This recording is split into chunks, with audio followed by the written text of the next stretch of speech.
SSC से जुड़ी हुई सारी न्यूज़ और फ्री ऑनलाइन कोचिंग के लिए सब्सक्राइब करें और बेल आइकन दबाना ना भूलें सारे नोटिफिकेशन आप तक पहुंचने के लिए। तो hi friends, welcome to SSC mindset. एक बार फिर आप लोगों का स्वागत है एसएससी माइंडसेट में। और ये हमारा पॉलिटी का नेक्स्ट पार्ट, जिसमें हम बात करेंगे अमेंडमेंट ऑफ कॉन्स्टिट्यूशन के बारे में और हमारे संविधान के जो बेसिक स्ट्रक्चर हैं वो क्या हैं, प्लस हम संशोधन कर सकते हैं अपने संविधान में और कैसे करते हैं, क्या उसका प्रोसीजर है। ठीक है, तो ये बात करेंगे। ये हमारी पॉलिटी की जो लक्ष्मीकांत बुक है उसका पार्ट 1 यहाँ पर ख़त्म होता है। ठीक है, अब पार्ट 2 में आपका आएगा फेडरल सिस्टम, सेंट्रल सिस्टम, ठीक है, और इंटर स्टेट रिलेशनशिप, स्टेट और सेंट्रल रिलेशनशिप, ये हमारे उसमें आएंगे। ठीक है, और इमरजेंसी प्रोविजंस आएंगे। तो पार्ट 2 जो होगा हमारा, वो मैं पूरा का पूरा एक ही वीडियो में कवर करने की कोशिश करूँगा। क्यों? क्योंकि ये जो हमारा पार्ट 1 था ये सबसे बड़ा पार्ट था। ठीक है, जो अब आने वाले पार्ट हैं वो इतने बड़े बड़े नहीं हैं, छोटे छोटे पार्ट हैं, इसलिए ये पार्ट को मैंने 3 से 4 वीडियोस में कवर किया है और उसको मैं सिर्फ 1 या 2 वीडियो में कवर करने की कोशिश करूँगा। ठीक है, तो चलिए स्टार्ट करते हैं बिना कोई वक्त गवाए हुए। अमेंडमेंट ऑफ कॉन्स्टिट्यूशन कहें तो संविधान संशोधन। ठीक है, देखिए ये आर्टिकल 368 के अंडर में आता है। ठीक है, आर्टिकल 368 पार्ट है हमारा 20वां या कहें 20। ठीक है, इस आर्टिकल 368 के अंडर ही पावर दी गई है पार्लियामेंट को संविधान में संशोधन करने की और उसके प्रोसीजर की। ठीक है, ये आपको याद रखना है। देखिए ये ऐसा नहीं है कि भाई कोई स्पेशल चीज़ है या कोई बहुत ही कठिन चीज़ है। यहाँ पर ऐसा कुछ नहीं है। यहाँ पर बस किसी भी एक पार्लियामेंट हाउस में किसी को प्रपोजल रखना पड़ता है कि हाँ हमें संविधान में से कुछ संशोधन कराना है। ठीक है, कैसे कराना है वो मैं आपको आगे दिखाता हूँ। ठीक है, पर एक चीज़ आपको याद रखनी है कि संविधान संशोधन में जो बेसिक स्ट्रक्चर है हमारे संविधान का वो नहीं बदलता है। ठीक है, वो वही रहेगा। हम बस उसमें कुछ नया चेंज ला सकते हैं, कुछ नई चीज़ जोड़ सकते हैं, कुछ भी हटा नहीं सकते उसमें। और देखिए ये जो आया था ना, ये आया था संविधान संशोधन केशवानंद भारती केस से, जो 1973 में था। तब जाके ये हुआ था और तब ये आया था कि हाँ यार संविधान में संशोधन करा जा सकता है पर बेसिक स्ट्रक्चर में नहीं करा जा सकता। ओके, अब देखिए प्रोसीजर क्या है पूरे अमेंडमेंट के, मैं आपको ये भी दिखाता हूँ। पहले तो आर्टिकल 368 में आते ही आते हैं। उसके बाद देखिए ये क्या कह रहे हैं कि कभी भी अगर हमें संशोधन करवाना है एक संविधान के अंदर, तो हमें एक बिल लाना पड़ता है, बिल प्रपोज करना पड़ता है अपने किसी भी हाउस में। ज़रूरी नहीं है कि वो राज्यसभा हो या लोकसभा हो, किसी भी एक हाउस में हमें एक बिल लाना पड़ता है कि हमें एक अमेंडमेंट करवाना है।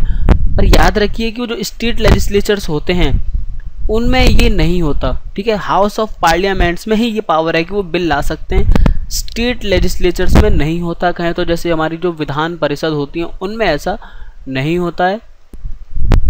ठीक है, सिर्फ हाउस ऑफ पार्लियामेंट्स, लोकसभा और राज्यसभा, ठीक है, सिर्फ इन 2 के पास ही पावर है इन बिल को पास करने की नहीं, सिर्फ इस बिल को प्रपोज करने की। ठीक है, पास करने के लिए तो स्पेशल मेजॉरिटी चाहिए होती है। देखिए उसके बाद क्या होता है कि ठीक है हमने बिल को इंट्रोड्यूस करा दिया। अब ये देखना है कि यार वो किसने इंट्रोड्यूस कराया है। देखिए वो या तो कोई मिनिस्टर हो सकता है, कोई प्राइवेट मेंबर भी हो सकता है। जरूरी नहीं है वो मिनिस्टर हो, कोई प्राइवेट मेंबर हो सकता है अपने उस पार्लियामेंट हाउस का। और उससे प्रेसिडेंट की वो परमिशन भी नहीं चाहिए कि यार प्रेसिडेंट जब तक हाँ नहीं बोलेगा तब तक मैं बिल इंट्रोड्यूस नहीं करा सकता। कोई परमिशन की जरूरत नहीं है, वो सीधे बिल इंट्रोड्यूस करा सकता है कि यार ये मेरा बिल है, मैं इसको एक्सेप्ट कराना चाहता हूँ, अमेंडमेंट कराना चाहता हूँ किसी एक्ट में। ठीक है, उसके लिए कोई भी राष्ट्रपति के अनुमति की जरूरत नहीं है। उसके बाद क्या होता है, देखिए बिल पास कराने के लिए बिल पहुंच गया प्रेसिडेंट की बिना अनुमति के। उसके बाद क्या होता है, एक स्पेशल मेजॉरिटी चाहिए होती है उस पार्लियामेंट हाउस के अंदर जो मोर देन 50% हो। मान लीजिए कि 200 लोग हैं अगर एक पूरे हाउस में, तो 100 से ज़्यादा लोग, 100 से ज़्यादा मतलब 100 से काम नहीं चलेगा, मोर देन 50% है मतलब 101। ठीक है, मिनिमम 101 लोग होने चाहिए, लगभग 50% से मोर, मतलब 51% भी चलेगा आपका, पर 50% नहीं चलेगा। मोर देन 50% लोग होने चाहिए टोटल मेंबरशिप के। ठीक है, टोटल मेंबरशिप के 50% लोग होने चाहिए मेजॉरिटी में। ठीक है, और मेजॉरिटी जो होनी चाहिए ना वो लगभग 2/3 of member of the house present and voting. और जो वोटिंग होनी चाहिए वो कम से कम 2/3 उसकी वोटिंग करते हैं। देखिए ऐसा नहीं कि हाँ यार पार्लियामेंट में आ गया और टोटल मेजोरिटी के 50% कितने, लगभग 51% लोगों ने वोट किया और सबने वोट कर दिया, ऐसा नहीं है। 2/3 मतलब अगर 100 लोग हैं तो 75 लोगों को तो वोट करना ही पड़ेगा, ठीक है। 75 लोग वोट करेंगे, 75 क्यों, लगभग 2/3 हो गया ना, हाँ, तो लगभग 66%, ठीक है, 66.6, ओके। लगभग इतने परसेंट लोगों को वोट करना पड़ेगा। अगर आपके जो होते हैं 100 लोग होते हैं, इतने लोग करना पड़ेगा।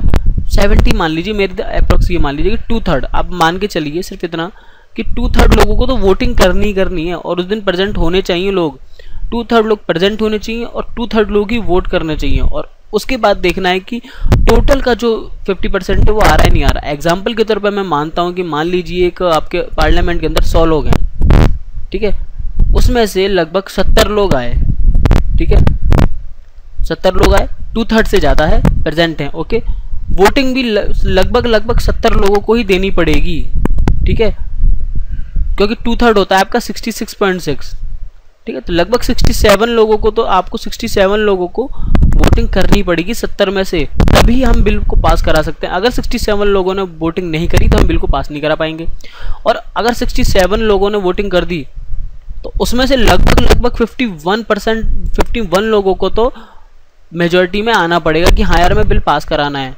और वो जो 51% होगा ना, वो 67 का नहीं, वो 100 का माना जाएगा, ठीक है। तो ये आपको याद रखना, मैंने एक एग्जांपल के तौर पे आपको समझाया है, ठीक है। अब देखिए, और नेक्स्ट जो हमारा प्रोसीजर है वो क्या है कि each house must pass the bill separately. और देखिए, ये जो बिल पास करना है ना, लोकसभा में अलग पास होगा, राज्यसभा में अलग पास होगा, ठीक है। अगर बाई चांस किसी भी 2 हाउसेज में से किसी एक हाउस ने बिल को पास नहीं किया तो वो होल्ड पे चला जाएगा और वो मतलब वहीं होल्ड हो जाएगा। और साथ ही उसका कोई भी प्रोविज़न नहीं है बाद में कि कोई जॉइंट सिटिंग करा दी जाए, ठीक है, बिल को पास कराने के लिए कि दोनों हाउसेस को साथ बैठा दिया जाए। ऐसी भी कोई प्रोविज़न नहीं है हमारे संविधान में। दोनों हाउसेस को अलग अलग पास करना पड़ेगा ये बिल, ठीक है, पास कराने के लिए, ओके। उसके बाद क्या होता है कि if the bill seeks to the amendment federal provision of the constitution it must also be ratified by the legislatures of half of the state by simple majority. देखिए, अगर मान लीजिए ये बिल पास हो जाता है, ठीक है, तो जो लेजिस्लेचर का काम क्या है, जो विधान परिषद है आपका, उसका क्या काम है, वो सिर्फ अपनी मेजोरिटी दिखा सकते हैं कि हाँ हम भी राजी हैं, ठीक है। और उन्हें एक सिंपल मेजोरिटी के साथ वहाँ पर लगभग आधी से ज़्यादा मेजोरिटी वहाँ पर दिखानी पड़ेगी। वो बिल को इंट्रोड्यूस नहीं करा सकते, पर उनकी वोटिंग भी मायने रखती है, ठीक है। मान लीजिए कि दोनों हाउसेज ने, अब नेक्स्ट क्या आपका, मान लीजिए दोनों हाउसेज ने आपका बिल पास कर दिया, स्टेट लेजिस्लेचर जो विधान परिषद है उसने उसको रेटिफाइड भी कर दिया। अब क्या है, अब उसके बाद आपको परमिशन चाहिए हमारे तत्कालीन, हमारे मतलब अभी चल रहे हैं जो बिल्कुल प्रेजेंट में प्रेसिडेंट है, उनकी राष्ट्रपति की अनुमति चाहिए। सब कुछ हो गया, अनुमति मिल गई हमें, किससे, दोनों हाउसेस से, स्टेट लेजिस्लेचर से। अब हमें चाहिए राष्ट्रपति की अनुमति, ठीक है। अब राष्ट्रपति की क्या करेगा, देखिए, अगर प्रेसिडेंट ने अनुमति दे दी, ठीक है, तो वह बिल क्या है, वो तुरंत वो आपका एक एक्ट बन जाएगा, ठीक है। ये आपको याद रखना है। और ये आपको ये भी याद रखना है कि जो प्रेसिडेंट है ना, वो सिर्फ नाम के लिए भेजा जाता है, क्योंकि यहाँ पर ऐसा कोई भी प्रोविज़न नहीं है कि प्रेसिडेंट उस बिल को होल्ड पे रख सकता है या फिर उस बिल को वापस भेज सकता है या कैंसिल कर सकता है, ऐसा नहीं है। उसे अनुमति देनी पड़ेगी। अगर वो एक बार लौटा भी देता है तो कुछ टाइम बाद अगर दूसरी बार अगर दोबारा वही बिल आता है तो उसको मजबूरन उस पर हामी भरनी पड़ेगी, प्रेसिडेंट उसे मना नहीं कर सकता, ठीक है। तो प्रेसिडेंट के हाथ में कोई पावर नहीं है इतनी, वो सिर्फ उस बिल को साइन चाहिए उसमें प्रेसिडेंट के कि हाँ भाई मैंने परमिशन दे दी, उस बिल को कैंसिल नहीं कर सकता, कैंसिल करने की या रिटर्न करने की पावर उसके पास नहीं है, ठीक है। ये था पूरा प्रोसीजर। उसके बाद क्या होता है, देखिए, after the president's assent the bill becomes an act, ठीक है। उसके बाद क्या है, जो आपने प्रेसिडेंट ने उसको पास कर दिया तो जो बिल था आपका वो एक एक्ट बन जाता है, ठीक है। और उसी को हम कहते हैं कॉन्स्टिट्यूशनल अमेंडमेंट एक्ट, वही हमारा संविधान संशोधन कहलाता है। क्यों? क्योंकि वो बिल था वो अब एक संविधान के अंदर आ गया और वो एक एक्ट बन गया है, ठीक है। तो ये था एक पूरा प्रोसीजर आपका अमेंडमेंट एक्ट का, ठीक है, अमेंडमेंट कॉन्स्टिट्यूशन का, संविधान संशोधन का। और इसकी जो शुरुआत हुई थी वो हुई थी आपकी गोकलनाथ केस से, जो 1967 में था। फिर उसके बाद आया आपका केशवा भारती, ठीक है, 1970s में आ गया वो। तो ये 2-3 केस पड़े थे, जिससे क्या होता, एक आपका मिल केस भी था, जिसमें आपका मिनर्मा मिल केस हुआ था, वो भी था। तो वो इतने इंपॉर्टेंट नहीं है, आपको सिर्फ प्रोसीजर याद रखना है, क्या कितने मेजोरिटी चाहिए, कितना क्या चाहिए, प्रेसिडेंट का क्या इसमें रोल है, बस इतना इंपॉर्टेंट है आपके एग्जाम पॉइंट ऑफ व्यू से। और एक आपको बस याद रखना है केशवानंद भारती केस, ठीक है, वो याद रखना आपके लिए इंपॉर्टेंट है, ठीक है। तो उसके बाद आता है बेसिक स्ट्रक्चर ऑफ कॉन्स्टिट्यूशन। देखिए, अब अगर एलिमेंट्स ऑफ बेसिक स्ट्रक्चर की बात करें तो ये आपको याद रखना है कि जो आर्टिकल 368 है उसमें संविधान संशोधन की बात कही गई है, ठीक है। और ये भी आपको याद रखना है कि उसमें वे कुछ भी संशोधन कर सकते हैं, इंक्लूडिंग फंडामेंटल राइट्स। हमारे जो अधिकार हैं, फंडामेंटल राइट्स, उनमें भी बदलाव हो सकता है, लेकिन बेसिक स्ट्रक्चर को बिना कोई हानि पहुंचाए, ठीक है। ये हमें याद रखना है कि किसी में भी संशोधन हो सकता है, पर बेसिक स्ट्रक्चर को बिना हानि पहुंचाए, ठीक है। ये सुप्रीम कोर्ट ने बिल्कुल क्लियर कर दिया कि बेसिक स्ट्रक्चर को कोई भी कैसी भी हानि नहीं पहुंचा सकता। किसी भी संशोधन में कोई भी जजमेंट कुछ भी हम कर दें, हमारा बेसिक स्ट्रक्चर, बेसिक फीचर वैसा ही रहेगा, ठीक है। देखिए, बेसिक स्ट्रक्चर कौन कौन से हैं ये भी आपको पता होना चाहिए। देखिए, बस ये बेसिक स्ट्रक्चर बता दिया। अब आप सीधे हम बात करेंगे उसके एलिमेंट्स क्या क्या हैं। ये बस इतना ही इंपॉर्टेंट है आपके लिए कि हम उसमें क्या हानि पहुंचा सकते हैं और क्या उसमें क्या क्या नहीं हानि पहुंच सकती।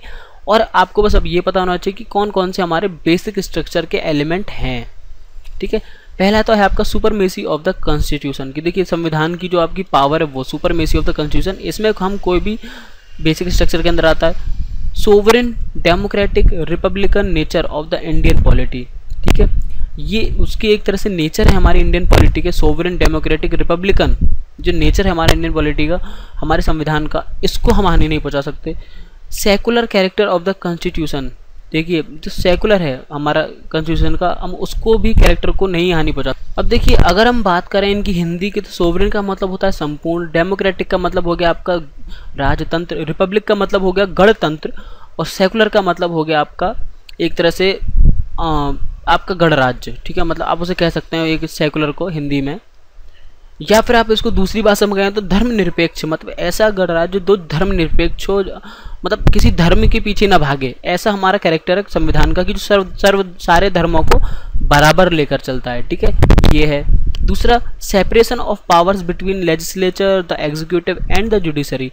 देखिए, जो पावर्स का बंटवारा हुआ है हमारा लेजिस्लेचर के बीच में, हाँ, और एग्जीक्यूटिव और हमारे जुडिशरी के बीच में, उनको हम एकदम बिल्कुल कोई छेड़खानी नहीं कर सकता, वो भी हमारा बेसिक स्ट्रक्चर है। Federal character of the constitution, देखिए फेडरल जो कैरेक्टर है हमारा कॉन्स्टिट्यूशन का, मतलब जो हमारा पावर्स का बंटवारा है, ठीक है, हमारा हाई कोर्ट, सुप्रीम कोर्ट, और ड्यूल जो नेचर है हमारा, उसमें हम कैरेक्टर में हम मतलब नहीं कर सकते कोई भी छेड़खानी।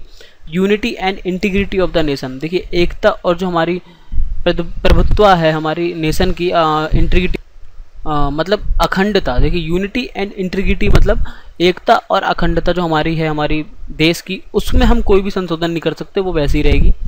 साथ ही साथ है आपका welfare state, socio economic justice, ठीक है। हमारी जो सोशियो इकोनॉमिक जस्टिस मतलब हमारी जो सोशल कहें तो सोशल और प्लस इकोनॉमिक, मतलब जो राजकीय और हमारी सोशल इकोनॉमिक न्याय है, हम उसको नहीं कुछ भी खंडता उसमें खंडन नहीं कर सकते। साथ ही साथ हमारा जुडिशियल रिव्यू, जो हमारा न्यायिक रिव्यू होता है, ठीक है, उसमें भी हम कोई भी चेंज नहीं ला सकते, ठीक है, जुडिशियल रिव्यू में, वो हमारा बेसिक स्ट्रक्चर के अंडर आता है। Freedom and dignity of the individual, देखिए आज़ादी है और जो हमारी डिग्निटी है, मतलब कहें तो एक तरह से स्वाभिमान है हमारे एक इंडिविजुअल पर्सन का, हम उसको नहीं ख़त्म कर सकते, खंडन कर सकते, वो भी हमारा बेसिक स्ट्रक्चर के अंदर आता है। पार्लियामेंट्री सिस्टम है हमारा, जो हमारा, ठीक है, संसद का जो सिस्टम है वो भी हमारा एकदम बेसिक स्ट्रक्चर है, हम उसको नहीं छेड़खानी कर सकते।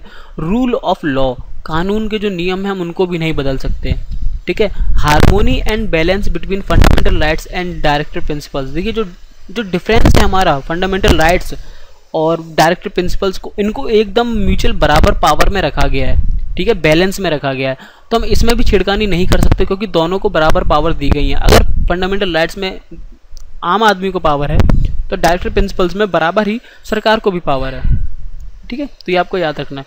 प्रिंसिपल ऑफ इक्वलिटी, जो समानता का अधिकार है, ठीक है, वो भी एकदम हमारा बेसिक स्ट्रक्चर के अंदर आता है। फ्री एंड फेयर इलेक्शंस, जो एकदम आज़ाद और एकदम फेयर इलेक्शंस होते हैं हमारे चुनाव, उनको वो भी हमारा एकदम उसी के अंदर आता है, पर शायद नहीं होते मुझे जो लगता है। ईवीएम हैक का जो आपने सुना ही होगा, क्या चर्चा चलती रहती है, वैसे मुझे नहीं लगता ऐसा कुछ हुआ था, पर अब केजरीवाल कहता है, अब केजरीवाल की बात तो मान ही सकते हैं, आखिरकार अन्ना हजारे के साथ रहा है।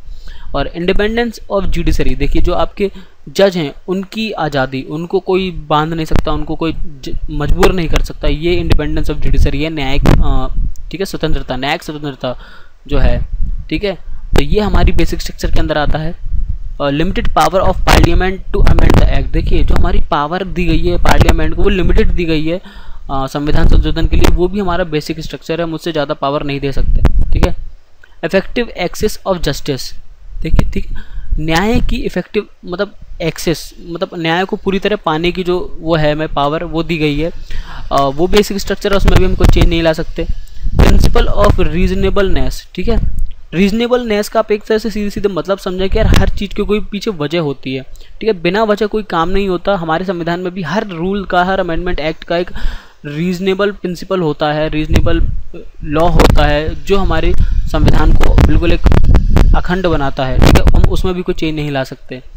और हमारे सुप्रीम कोर्ट की जो पावर हैं, ठीक है, उसमें भी हम, वो हमारा बेसिक स्ट्रक्चर है, सुप्रीम कोर्ट की पावर को हम नहीं बदल सकते, जो हमारा आर्टिकल 32, 136, 141 और 142 के अंदर आता है, ठीक है। देखिए इसका मतलब फंडामेंटल राइट्स के अंदर भी कुछ सुप्रीम कोर्ट की पावर आती है, क्योंकि आर्टिकल 32 में आ रहा है, और हमारा आर्टिकल 32 फंडामेंटल राइट्स के अंदर आता है, जो 12 से 35 में आते हैं, ठीक है।